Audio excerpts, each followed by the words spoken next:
अनोखा recording studio Patna.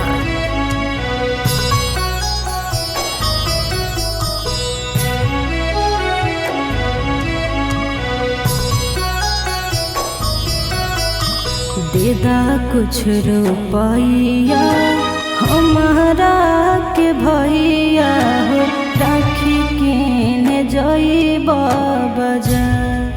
ए भैया राखी किने जइबा बाजार। तुहरे कालैया सजइबा भैया हो, हकै भाई बहिन के त्योहार। ए भैया राखी किने जइबा बाजार।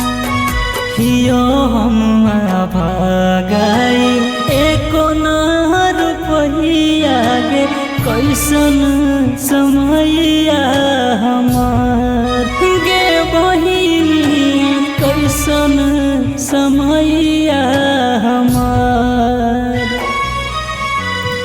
बिकतो ता बेच देबो तोरा लागे देहियोगे, मिलतो जे कोनो खरीदार गे बहिनी, मिलतो जे कोनो खरीदार।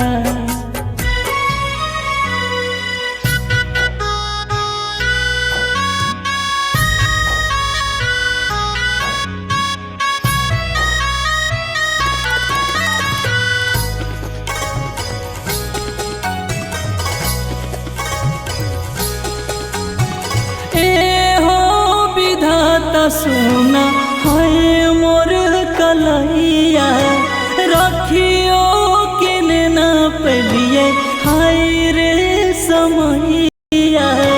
कोने दू समना बनैला कई रुपैया, जे करे लागे आज हमर कानो है भैया।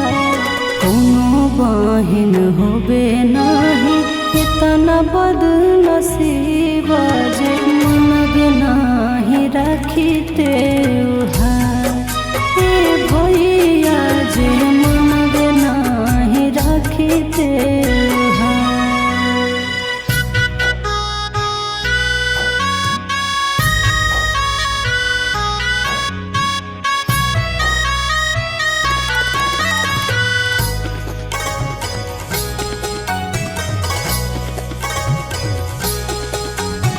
चुपे रहे बहिनी नहीं धार न लोर गे, विधना के लेखा नहीं काट के हुओर गे।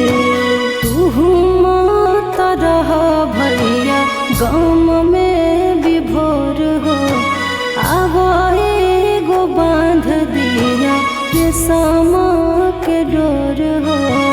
आशीष अभिमानिस सोना हमर सोनू भैया हो, हमारा के चाही खाली प्यार। ए भैया